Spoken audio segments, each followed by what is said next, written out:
Je m'appelle Monkey D. Luffy. Et vous verrez, le roi des pirates, ce sera moi. Tu te rappelles? On est environ dans les années 2011-2013 et tu as moins de 10 ans. Tu allumes ta télévision et tu tombes sur la chaîne Direct Star. Tu vois pour la première fois un animé. Un mec avec un chapeau de paille. Il est élastique et ça te fait marrer. C'est claquette aussi. Il y a aussi un sabre et une fille. Pour la première fois, tu viens de regarder un épisode de One Piece. Et que tu le veuilles ou non, ce premier visionnage marquera ton histoire personnelle à jamais. Donc tu commences à suivre du début. Tu partages ça avec tes potes à la récré, et ça devient votre point d'ancrage. Vous vivez ensemble East Blue et Arlong, Alabasta et Crocodile, Marineford et Barbe Blanche, Wano et Kaido, Elbaf et Loki. Mais en regardant en arrière, tu remarques que tu as plus de 20 ans. Cette œuvre t'aura suivi toute ta vie et t'as grandi avec. Et grâce à cette expérience que j'ai et qu'on a tous, laissez-moi décortiquer tout ça et vous expliquer pourquoi on aime tous One Piece.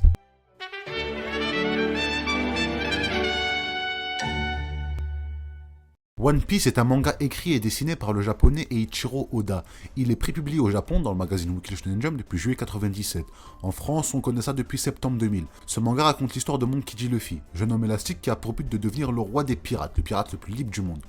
Pour cela, il devra parcourir Grand Line, la mer de tous les dangers, pour découvrir le monde, voyager, construire son équipage, affronter des opposants, prendre du galon et trouver le plus grand trésor, le One Piece, qui donne son nom au manga. Depuis 1999, une série animée a vu le jour, et aujourd'hui elle dépasse les 1100 épisodes.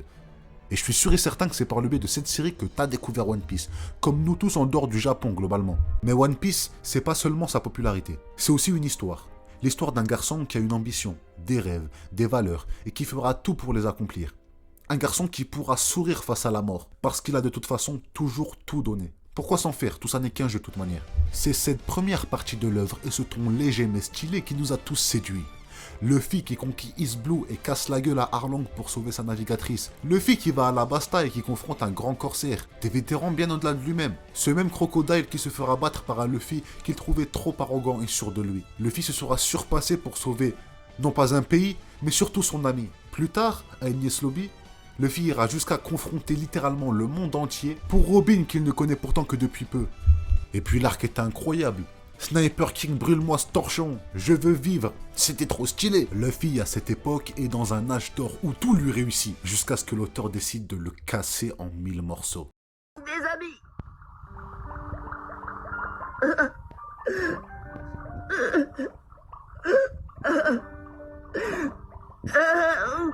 Je n'ai rien pu faire pour vous. Je n'ai pu protéger personne. À partir de l'arc Sabaody, Oda va emmener Luffy dans les abysses, et il va le traumatiser encore et encore. Et on en trouve déjà une trace avant. La confrontation avec Aokiji a déjà traumatisé Luffy, qui a développé les gears pour pouvoir protéger son équipage. Mais lui-même sait que ça ne suffira pas. Et l'arrivée de Kizaru mettra une gigantesque gifle à Luffy. Sa défaite sera tellement cuisante et humiliante qu'il ne pourra même pas sauver un seul membre de son équipage. Pour la première fois, Luffy tombera en sanglots et sera terrorisé par Kuma. Suite à cela, il apprend sur Amazon Lily qu'il y a des pouvoirs qu'il ne connaît pas encore, le Haki. Et encore pire, son frère se fera arrêter et il sera condamné à mort. Luffy, avec toute la force du désespoir, va tout faire pour le sauver et va enchaîner les défaites à Impel Down et Marineford. Magellan, les amiraux, Smoker, Sengoku, il verra la force des grands corsaires, des commandants et de Barbe Blanche. Luffy se rendra compte de sa faiblesse, mais va serrer les dents jusqu'à son plus grand traumatisme. Non, attends. La fille.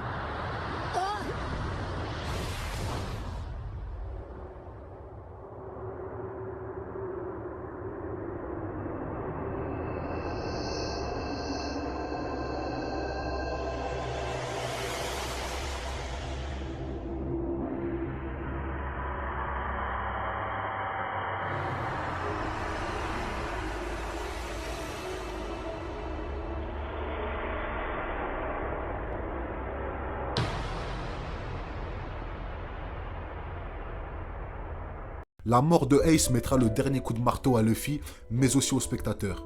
En l'espace de quelques jours, il aura perdu tout son équipage, sa dignité, sa confiance en lui et même son frère. Il n'a rien pu protéger. Actuellement, Luffy a bien remonté la pente et est aujourd'hui au niveau des plus grands, une preuve qu'il a mérité sa puissance. One Piece nous a fait voyager, nous a fait vivre des émotions, nous a permis de grandir en transmettant des valeurs positives. Mais ça, tous les mangas le font, faut creuser plus loin.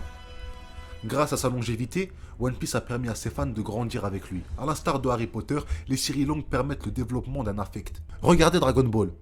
Entre 1984 à aujourd'hui, la licence ne s'est jamais arrêtée, et des gens sont nés 20 ans après la fin de sa publication, tout en étant bercés par l'univers de Toriyama.